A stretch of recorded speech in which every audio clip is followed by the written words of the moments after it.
Mr. Ballard and the staff. Thank you for allowing me to say some words in support of Mr. Harris. I'm not a native to Oklahoma. Dr. Franklin, if you could speak into the microphone, thank you. Okay, I'm not a native to Oklahoma. I'm from southern Alabama, but I've been here for just a little while. I met Mr. Harris. I'm not used to doing public speaking. I'm a physician and I'm also a colonel in the Air Force, so I do have to talk a lot. I don't like doing it, but occasionally I can do it. I welcome the opportunity to come tonight because this is the only time my wife let me say some things. So. Anyway,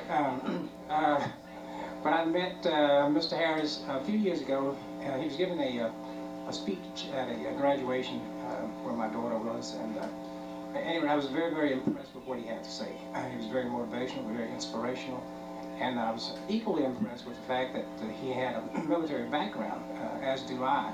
I've been in the Air Force for quite some time, and in fact, I just came from a deployment about 2 weeks ago, and some of the things that I discussed, I have an opportunity to discuss with Mr. Harris because he's keenly aware of historical events, past and current, and that really impresses me, and it helps me in what I do when we are deployed, because a lot of times what we do doesn't involve force, doesn't involve shooting, it involves diplomacy, and that has it has a requirement. You have to have some knowledge of culture and where you are geographically. So Mr. Harris has been very, very impressive in that regard. I had some things I wanted to read. Again, I don't like talking in front of people, but I'll read you a couple things that I wrote here. Basically, what I want to say is that the world is extremely competitive now, much more so than when I was a kid.